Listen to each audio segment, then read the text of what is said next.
నాకు. సో మీరు cinema direction చేయడం అనేది మీకు బెడిసి కొట్టింది బాగా. అంతేగా, అంతే. కారణం ఏంటంటారు సార్? అది సక్సెస్ అవ్వలేదుగా. ఏమనుకోకు, హ్యాపీ కూర్చోండి, కంఫర్టబుల్గా కూర్చోండి అమ్మా. అయితే అంతే, అది సక్సెస్ కొడితే ఏముంది. ఇప్పుడు అది 100 రోజుల సినిమా ఆడింది అనుకోమ్మా, నా జీవితం వేరు కదా. అది 1 వీక్ ఆడింది కాబట్టి కదా మనం. దాని చావుకు కూడా బోల్డ్ కానీ బోల్డ్ మంది వస్తున్నారు కదా అలా సక్సెస్ కాని వాళ్ళు. 2వ సినిమా అటెంప్ట్ చేస్తున్నారు, 3వ సినిమా అటెంప్ట్ చేస్తున్నారు. అలాగా నాకు 16 కథలు చేసుకున్నాను. ఈవెన్ అక్కినేని నాగార్జున గారి దగ్గర నుంచి ఆలీ వరకు. ఒక నాగార్జున గారి దగ్గర బావా ఎలవబుల్ మ్యాన్ ఓన్లీ నాగార్జున 1.5 years ఆ కథ, దాని మీద తిరుగుతూనే ఉన్నాం. బ్రహ్మానందం గారితో సిటీ లైట్స్ సైలెంట్ మూవీ, దాంతో అలా తిరుగుతూనే ఉన్నాం. ఇంకోళ్ళు ఎవరితోనో బాబుమోహన్ గారు అబ్బాయితో ఏదో చేయాలని బాబుమోహన్ గారితో వారితో అలా తిరిగాం. హీరోలు ఎవరు ఇవ్వట్లేదు, వెంకటేష్ బాబుతో ఏదో అట్లా తిరిగాం. అంటే ఇవన్నీ సంవత్సరం, 6 నెలలు, 8 నెలలు ప్రాసెస్ ఉంటుంది. ఎంత జీవితం ఉంటుంది. హీరోలు ఎవరు ఇవ్వట్లేదని రమ్యకృష్ణ గారితో గజ్జల గుర్రం అనే ఒక కథ, హీరో కమెడియన్స్ రమ్యకృష్ణ గారు, అదొక 2 years అంత ప్రాసెస్ అవుతుంది. సో ఆ ప్రయత్నాలు నేను ఏది మానుకోలేదు, ఆపుకోలేదు. కానీ ఇంకా కొన్నాళ్ళ తర్వాత అంటే ఈ మనం సైతం వచ్చే ముందు వరకు ప్రయత్నం అనేది ఎప్పుడు ఆ క్రియేటివ్. ఇప్పటికీ నేను ఎప్పుడైనా రాత్రి నిద్ర పట్టకపోతే చక్కగా కూర్చొని మంచిది ఏదైనా రాసుకుంటూ కూర్చుంటా. అంటే దాని ప్రయత్నము, దాని జీవితము ఉంది, అవకాశం అనేది. సో ఇప్పుడు ప్రస్తుతం అయితే అది రాసుకుంటూ మీ రోల్స్ మీరు వేసుకుంటూ మనం సైతం నడిపించుకుంటూ అలా సాగుతుంది. అంతేనమ్మా. సార్ మీకు అచ్యుత్ గారు మంచి మిత్రులు కదా. అవును. మా నాన్నగారి సీరియల్లో హీరో అయిన అన్వేషిత. అవును. ఆయన సడన్ గా చనిపోవడం చాలా బాధ కలిగించింది చాలా మందికి. ఎలా జరిగింది సార్ అంతా? అంటే అతను కష్టాల్లో ఉన్నారా? ఆరోగ్యాన్ని కేర్ చేసేవాడు కదా. కష్టాలు అనేది ఏం లేదు, అతను కంఫర్టబుల్గానే ఉన్నాడు. బట్ ఏంటంటే ఆరోగ్యాన్ని అసలు పట్టించుకునేవాడు కాదమ్మా అతను. అంటే ఇప్పుడు సపోజ్ కూర్చున్నాం అనుకో, మిరపకాయ బజ్జీలు తినేవాళ్ళం. 4 ప్లేట్లు తెచ్చారనుకో, 2 ప్లేట్లు నా దగ్గర, 2 ప్లేట్లు వాడి దగ్గర ఉంటాయి కదా, నాకు ఒకటే పెట్టేవాడు. మేమిద్దరం మిరపకాయ బజ్జీలు తిన్నాం అనేవాడు. వెన్న, జీడిపప్పు, లేకపోతే ఇంకోటి స్వీట్లు. అంటే వాళ్ళకి అలా ఇష్టం. చల్లటి కూల్ డ్రింక్, చల్లటి వాటర్ కూడా చాలా డేంజర్ అమ్మా ఇప్పుడు. చల్లటి కూల్ డ్రింక్ తాగేవాడు. అట్లా ప్రెషర్స్ ఉంటాయి కదా. అతను వినైల్ ప్రింటింగ్ ఒక కంపెనీ ఏదో అనుకున్నాడు ఫ్రెండ్ తోటి, న్యూజివీడ్ అతను. అందులో కొంచెం 24 - అనేవాడు. 24 లక్షలు అంతా అప్పుడు అప్పు అయ్యాడని ఆవిడ చెప్పాడు. మాకు చెప్పలేదు అది. 24 లక్షలు అప్పుడు. ఎవరు అప్పయ్యారు? ఈయనే అప్పయ్యారా అని తెచ్చాడు, ఆ ప్రాసెస్కి తీసుకొచ్చాడని చెప్పేవాడు. మేము అంతా న్యూజివీడ్ వెళ్ళాం. ఆ ఫ్రెండ్ పార్ట్నర్ ఎవరైతే ఉన్నాడో అతనిది ఏదో షాప్ ఓపెనింగ్, అక్కడికి కూడా వెళ్ళాం మేము. బట్ ఆ తర్వాత వచ్చి సడన్గా గాంధీ అని ఫ్రెండ్ వచ్చి ఇట్లా యశోదలో చేరాడు అన్నయ్య రాత్రి. వెళ్ళినప్పుడు చచ్చిపోయాడు. షాక్ అయి ఉంటారు మీరు. లైఫ్ అంటే జీవితం ఎంత తాత్కాలికం. చాలా చాలా చాలా చాలా చాలా. ఎందుకంటే మామూలు ఒక స్నేహితుడిగా, ఒక మంచి స్నేహితుడిగా అతను చనిపోవటం ఒక బాధ అయితే, అప్పుడు మేము కలిసి నాగేశ్వరరావు గారి సీరియల్ నేను వచ్చితే స్టార్ట్ చేసాం. నాగేశ్వరరావు గారి దగ్గరికి వెళ్ళి మీ ఇద్దరమే స్టార్ట్ చేస్తే ఇంకొక 2 ఫ్రెండ్స్ చేరారు. తర్వాత ఆ సీరియల్ ఎండింగ్ వచ్చినప్పటికి ఆర్థికంగా కూడా చాలా దెబ్బతినేసాం మేము.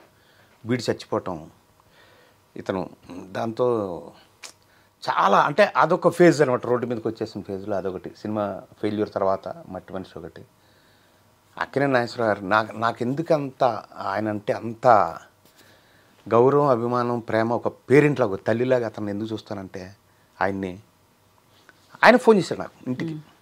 నేను నాగేశ్వరరావు మాట్లాడుతాను. ఏ నాగేశ్వరరావు అమ్మా? ఆవిడకి అక్కినేని నాగేశ్వరరావు అమ్మా. సార్ ఒక్క నిమిషం అండి. సార్ ఏం సార్ ఇట్లా మా వైఫ్ తెలియక ఏమనుకోవచ్చు, మీతో మాట్లాడాలి. నేను ఇప్పుడే తోట నుంచి వచ్చాను, మీ దగ్గర సమయం ఉంటే వస్తారా? 5 minutesలో ఇంటికి వెళ్ళా. మీరు మంచివాళ్ళని తెలుసు, మీకు సమర్థత ఉందని తెలుసు, మీరు నష్టపోయారని తెలుసు. ఉల్టా మీరు అచ్యుత్ అనేవాడు కూడా మీ దగ్గర నుంచి వెళ్ళిపోయాడు. సో మీరు చాలా బ్యాడ్ సిచ్యువేషన్లో ఉన్నారని నాకు తెలుసు.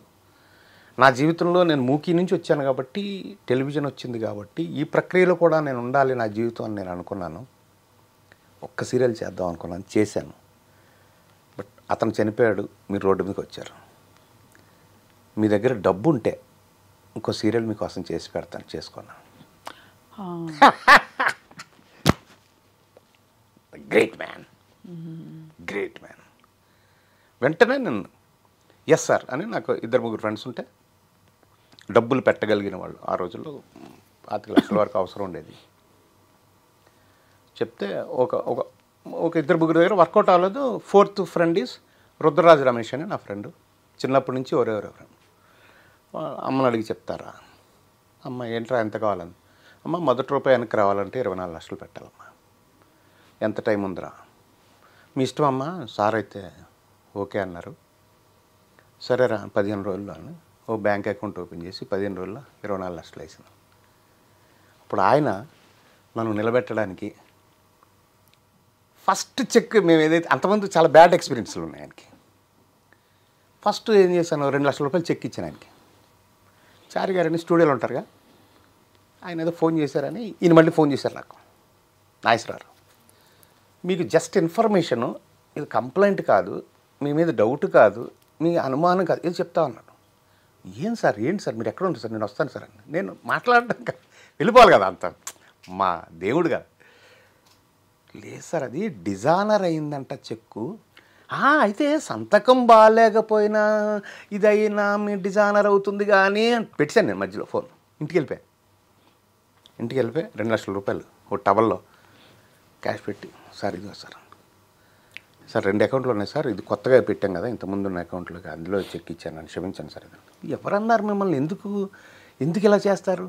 పట్టుకెళ్ళిపోండి మీరు, ఇంకో చెక్ ఇవ్వండి, తర్వాత ఇవ్వండి. అలా నన్ను ఒక బిడ్డలాగా కాపాడే ఆ సీరియల్ అంతా. 3 వేషాలు ఉన్నాయి అందులో, ఒక డైలీ సీరియల్.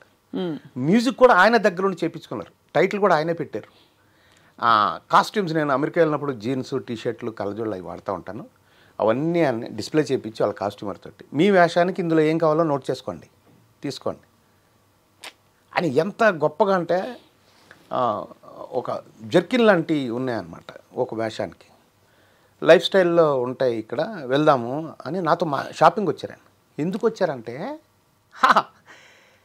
ఆయన నాకంటే చిన్న సైజు, మా ఇద్దరు మధ్య సైజులో తీసుకుంటే ఆయనకి కొంచెం ఫిట్ ఉంటుంది, వేషం అయిపోయిన తర్వాత నేను వేసుకోవాలని ఆయన కోరిక.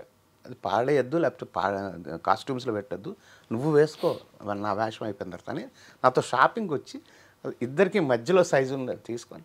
ఏమిటో ఆయనకు ఆ తపన ప్రేమ అంటే ఆయన దగ్గర ఒక్కటే ఏంటంటే ఓపెన్గా ఉండాలి మనిషి. మీరు ఇంత కల్మషం ఉన్నా కానీ ఆయన తెలిసిపోతుంది. మాస్క్ ఉందంటే మాత్రం ఆయన ఎంత దూరం నుంచైనా మనిషిని గుర్తుపెడతారు. సార్ నాకు ఇది సార్, నా మనసు ఇది సార్, ప్రతి ఒక్కటి ఆయనతో చెప్పేసుకుంటే అందులో స్వచ్ఛత మాత్రం ఉంటే ఆయన ప్రాణానికి ప్రాణంగా చూస్తాడు. నాకు టిఫిన్ పెడితే చట్నీ వేసేవారు ఆయన వాళ్ళ ఇంట్లో, అంత క్లోజ్. దాన్ని ఏంటో నా మీద నమ్మకం అంతే. లాస్ట్ 6-7 months ఆయన్ని కలిసిన వాళ్ళు చాలా తక్కువ, నేను ఒక్కడే కలిసి everyday. He was taking treatment కదా సార్ అప్పుడు? చావుకు ముందు. చచ్చిపోతాడని ఆయనకి తెలుసు, మాకు తెలుసు. ఆయనకి ఆయన అనౌన్స్ చేశారుగా. అదే, బట్ ఆయన అంటే ఏమనేవారు? ఏముందండి, మనం హీరోలు కదా, అలాగే పోతామని.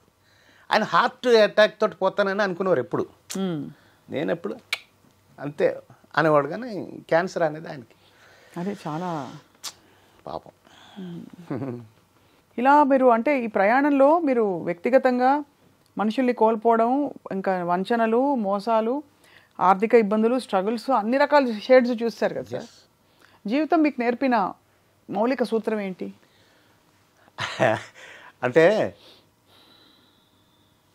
నన్ను నేను నమ్ముకోవాలమ్మా, అంతే. అంటే ఏమిటి?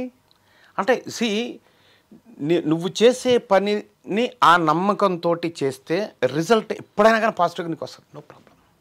నేనే సాక్ష్యం దానికి. నాకు ఎప్పటికైనా పాజిటివ్గా నాకు వస్తుందని నా నమ్మకం. ఆ డౌట్ ఉన్నప్పుడు రాదు. కరెక్ట్. నేను దాని మీద ఉంటా. చాలా మంచి మాట చెప్పారు. ఇప్పుడు అంటే అప్పటికి ఇప్పటికీ ఇండస్ట్రీ బాగా మారిపోయింది కదా సార్, సినిమా పరిశ్రమ. అంటే పరిసరాలు మారిపోయినాయి, పద్ధతి మారిపోయింది, బట్ రిలేషన్ అనేది అలాగే ఉంటాయి. అవి